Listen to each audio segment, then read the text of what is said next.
Hey guys, Ryan here with my buddy Murph again. Today I want to talk about the most important thing after getting accepted into Amazon merch. Now I know a lot of you guys watching are still in the struggle phase of getting accepted into the program, but once you get past that hurdle, the next thing you need to worry about is keeping your account. You'd be astounded at the number of sellers that get kicked off the platform because they don't read the content policy. Now, a lot of the stuff that's shared in the content policy, it's not going to be breaking news. For instance, don't go ripping off Star Wars designs. You may see Star Wars designs posted. That's because people with the rights to sell them have a partnership with Amazon merch, and that's why they show up in search results. Now, I'm going to read the whole content policy in this video. It is extremely important. Personally, I'm not the guy who likes to read. I'm typically the guy who would be watching a video like this where someone just reads it to me, but you know what, for the greater good, I'm gonna read it to all of you guys so that we can keep our Amazon merch accounts safe and avoid getting strikes from submitting designs that are gonna trigger a rejection. So let me go jump on my computer and we'll get started. Let's dive into things. This is part 4 of my Amazon merch mini course, and we're gonna talk about the content policy. Real quick before we start, let me introduce myself for the new viewers. I'm Ryan Hogue. I've sold over $1.6 million on Amazon to date, and I've sold 250,000 through Amazon merch. If you want to follow the links in the description, I've got a free 7-day Amazon merch mini course that'll help you get acclimated if you're new to the platform. I also have an Amazon merch Facebook community. I'd love to see you there.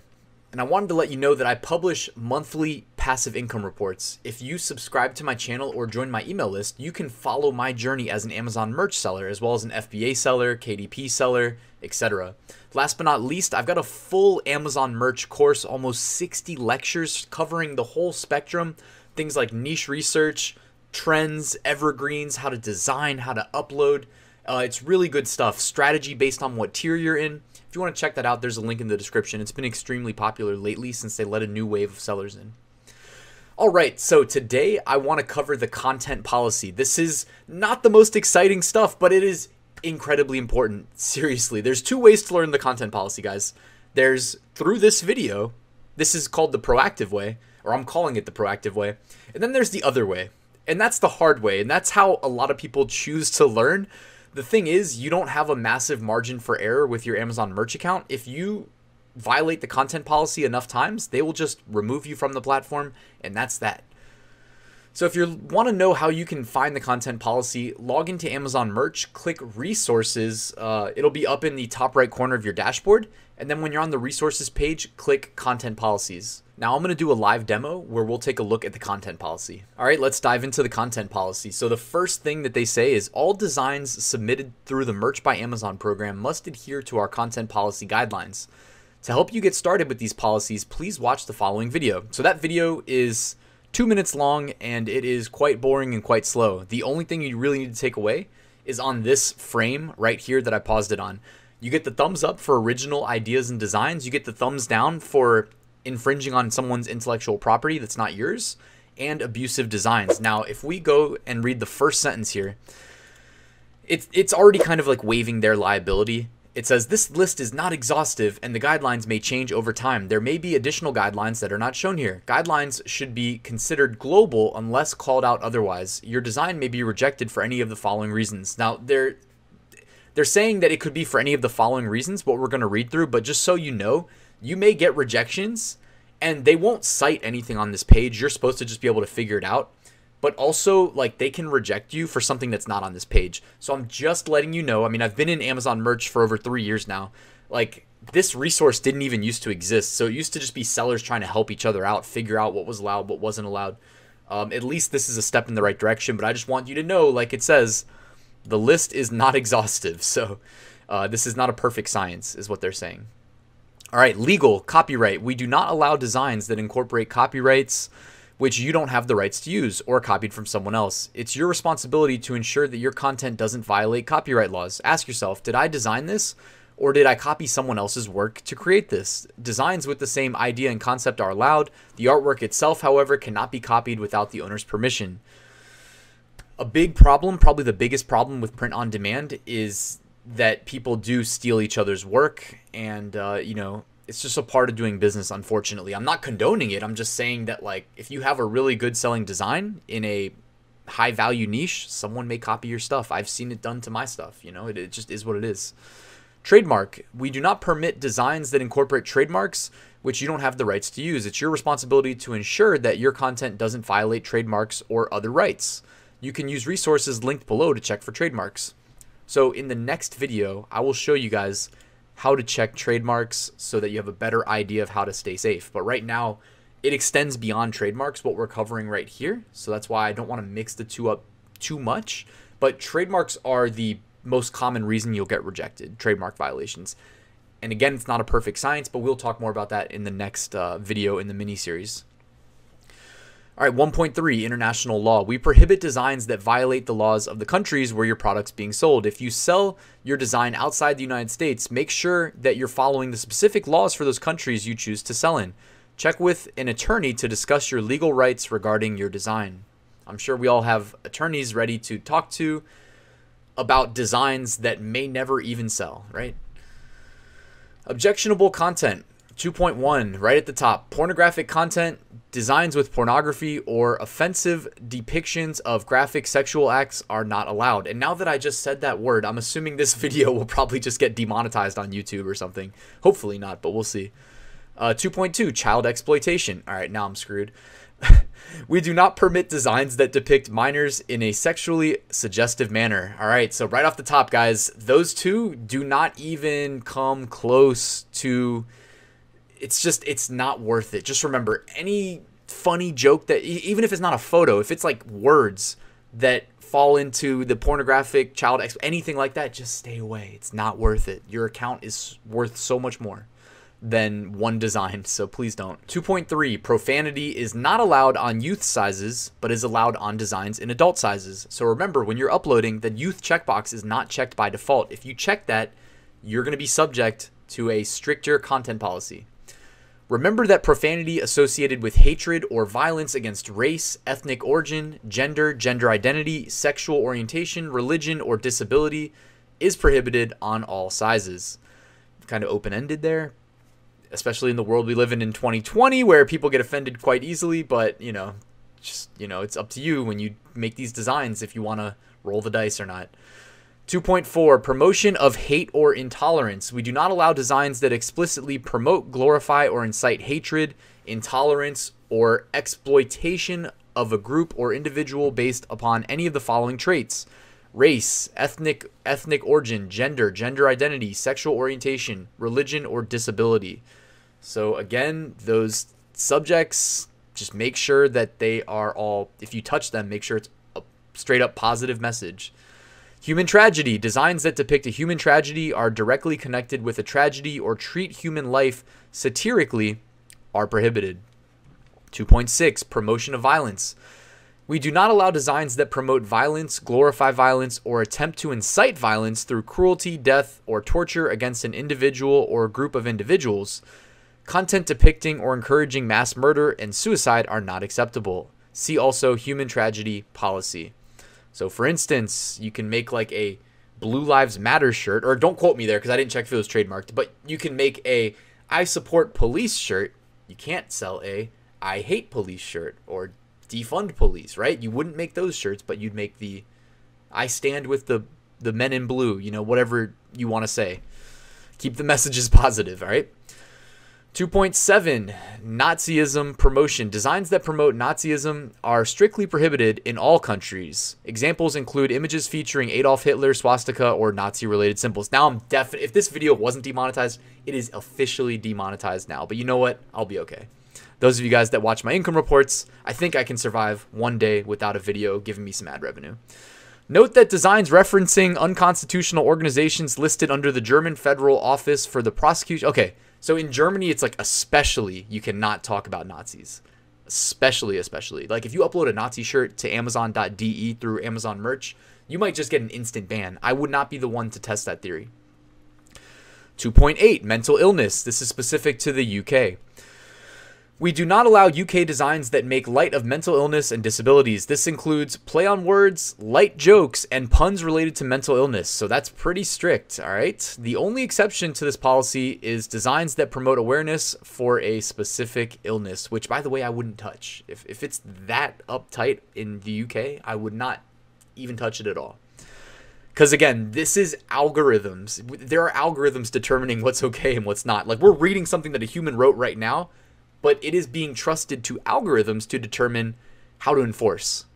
All right, just remember that. It's people all the time get mad about rejections and whatnot, and they think that there's some team of humans that just spend all day determining if it's okay, not okay. It's like, no. Jeff Bezos, why would he hire somebody? No, Jeff Bezos is greedy. He said, okay, I'll hire an engineer. Engineer can write an algorithm. Algorithm will work for us. That way I get more money for me. So yeah, just understand that.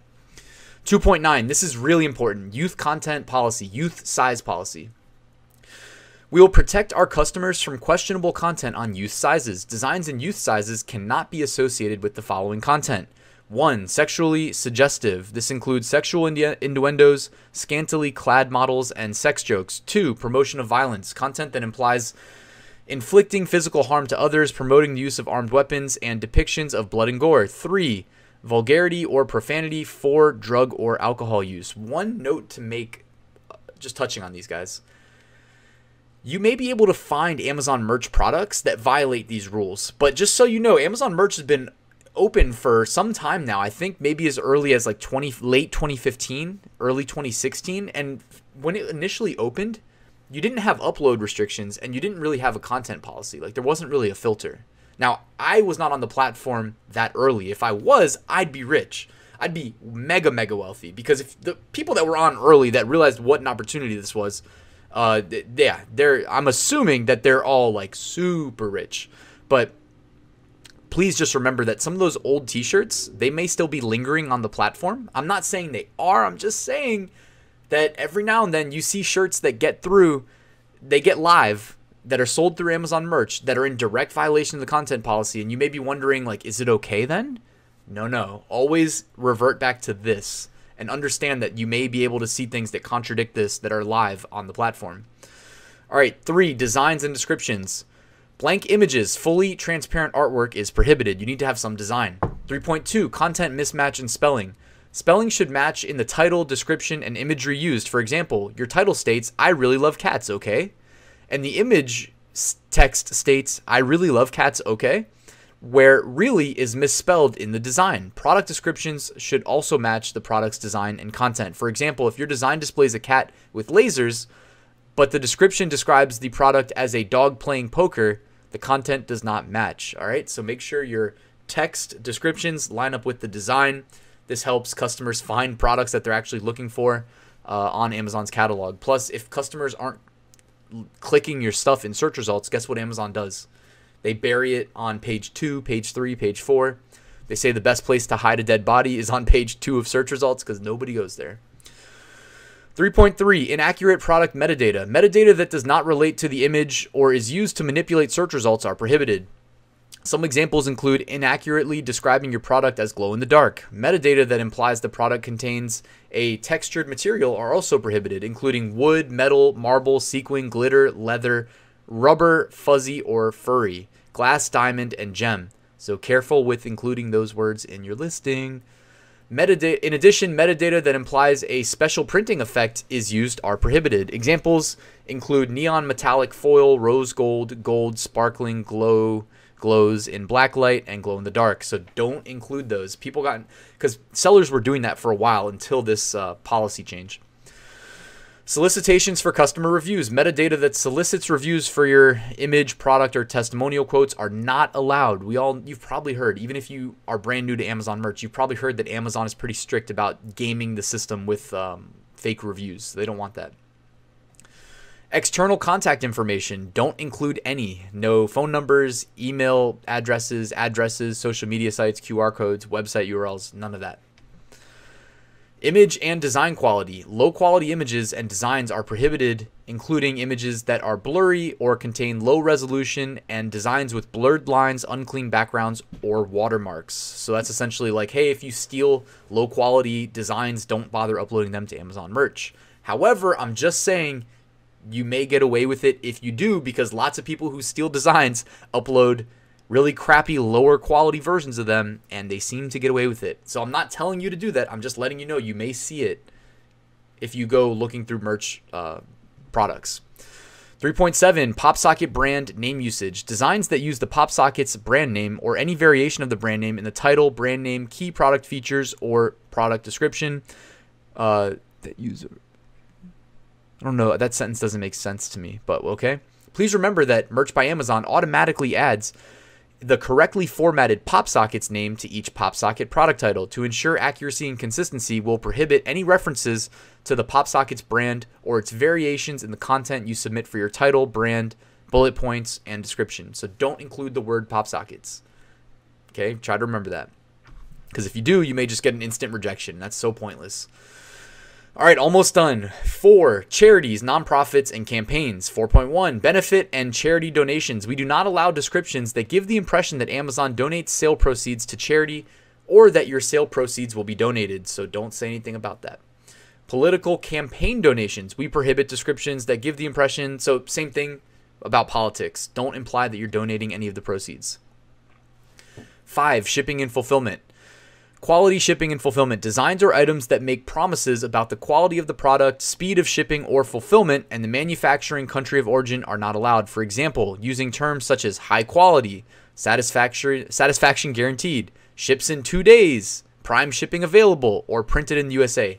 Leave all of those off of your product listings. What's funny is, like, when I think back to when I got my roots on Amazon Merch as a seller, like, every listing I feel like had at least one of those things in it, you know, like the high quality, or, you know, my favorite too. You know how, if you may not know this, but you can upload to standard t-shirts, but you can also upload to premium t-shirts. Well, if you upload to a premium t-shirt and you say the word premium, like, they implemented this change, I don't know, a couple years ago, but it's like, all of a sudden, if you called the premium t-shirt a premium t-shirt, which is what Amazon Merch calls it, it was a rejection every time.